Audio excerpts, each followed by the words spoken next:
bagaimana supaya kita wafat di atas tauhid. Ini ya penting sekali Pak.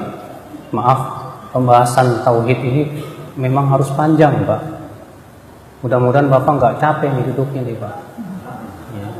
Karena masalah besar Pak, besar banget. Ya. Bapak sekalian, bagaimana supaya kita wafat di atas tauhid? Jangan sampai Pak mati di atas syirik Bapak. Sebab kalau mati di atas syirik, haram masuk surga Pak. Haram masuk surga. Nah sekarang bagaimana supaya wafat di atas syirik? Di atas tauhid. Yang pertama, yang harus bapak-bapak lakukan dan kita semua lakukan supaya kita wafat di atas apa? Tauhid. Kita wajib belajar tentang tauhid dan syirik. Apa tauhid? Apa syirik? Apa macam-macamnya? Harus diperbanyak kajian tentang itu Pak. Dan jangan bosan membahas tentang masalah itu. Karena kita tidak pede kalau kita akan jatuh kepada kesyirikan. Di masjid ini kitab tauhid dikaji tidak? Dikaji? Alhamdulillah.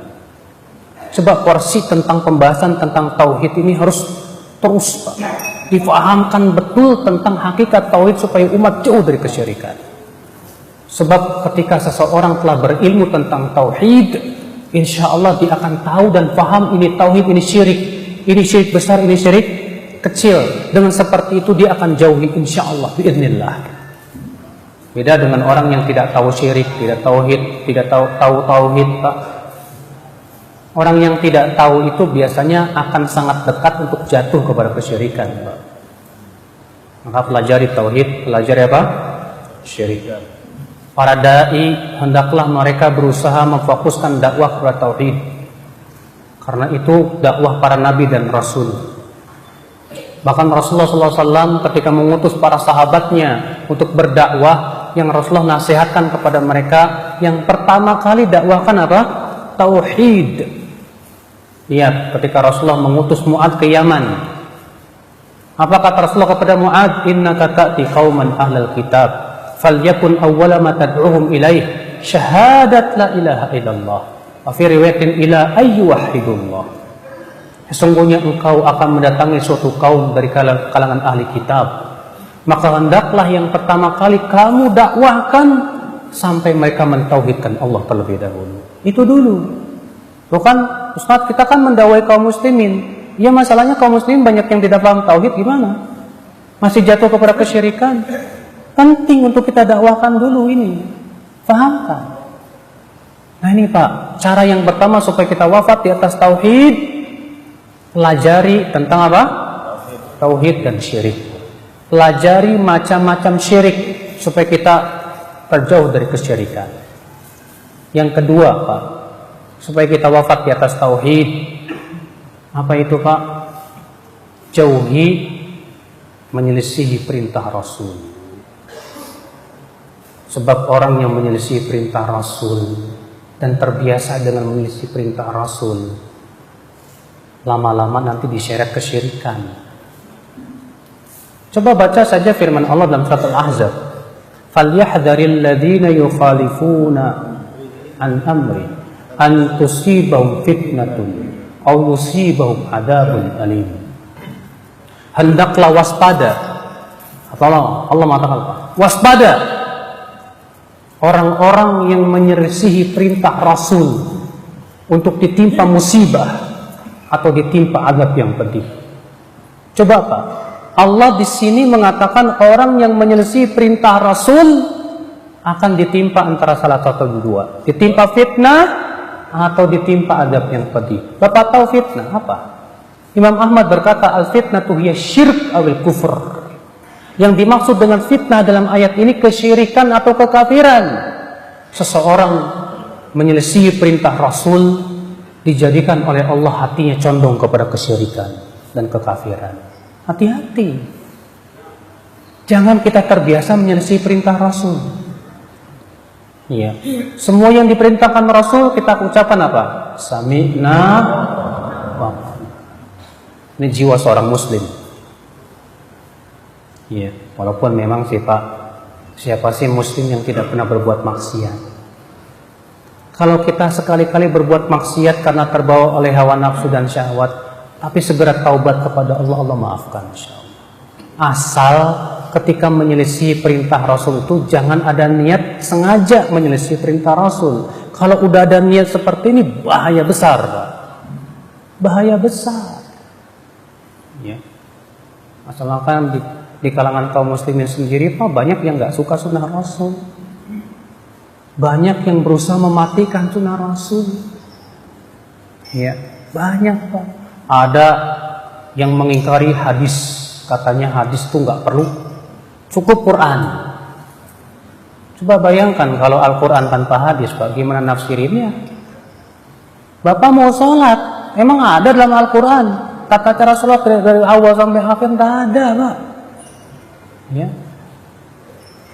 Ada lagi yang mengatakan, Pak, hadis ahad nggak perlu kita terima dalam akidah.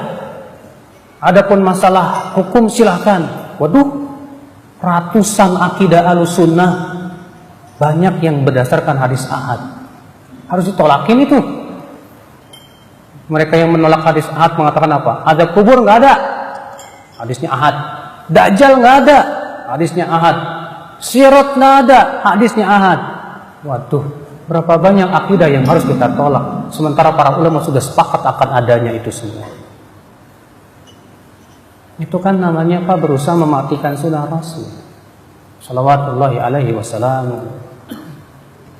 Iya. Banyak sekali, Pak, usaha-usaha untuk mematikan sunnah Rasul ini.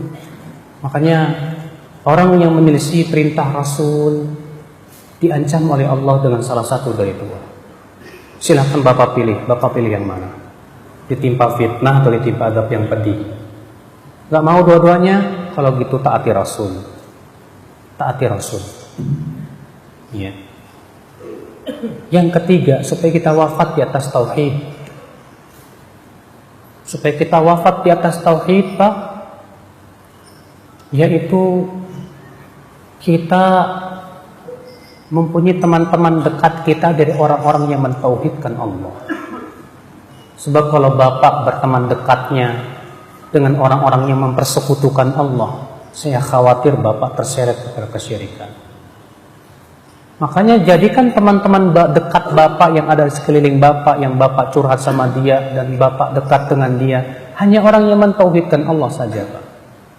Itu manfaatnya besar loh, Pak. Apa manfaatnya? Kita berharap kalau kita wafat disolatkan oleh mereka.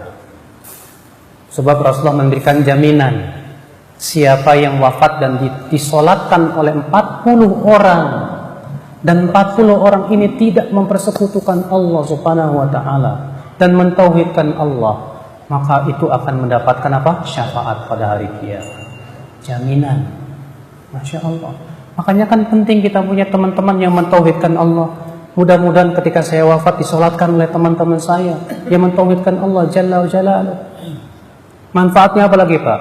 Nanti di hari kiamat kalau kita qadarullah masuk neraka, mereka yang akan mengeluarkan kita. Hadisnya sudah saya sebutkan tadi. Ketika kaum mukminin telah melewati jembatan Sirat, mereka datang kepada Allah dan minta supaya teman-temannya dikeluarkan. Maka Allah berfirman, pergi kalian ke neraka, keluarkan teman-teman kalian yang kalian kenal, yang mengucapkan la ilaha illallah, keluarkan mereka dari api neraka. Itu teman-teman yang soleh, Masya Allah, yang mentauhidkan Allah. Makanya, Pak, ya, jangan sampai teman kita yang dekat itu ternyata berbuat syirik, la ilaha illallah. Jangan. Ikhwatul iman, ini cara yang ketiga supaya kita wafat di atas apa? Tauhid. Cara yang keempat, Pak, agar kita wafat di atas apa? Tauhid. Jalla Jalaluhu, banyak berdoa kepada Allah supaya diwafatkan di atas tauhid. Banyak berdoa. Di antara doa Rasulullah SAW yang Rasulullah SAW minta, Allahumma inni a'udzubika min an usyrika bika syai'an a'lamu wa astaghfiruka lima la a'lamu. Kata Rasulullah, siapa yang membaca doa ini, maka ia akan terhindar dari syirik yang kecil maupun yang besar. Lihat, doa ini penting sekali, Pak. Siapa yang berdoa dengan doa ini akan terhindar dari syirik kecil maupun syirik besar. Siapa yang hafal? Apa?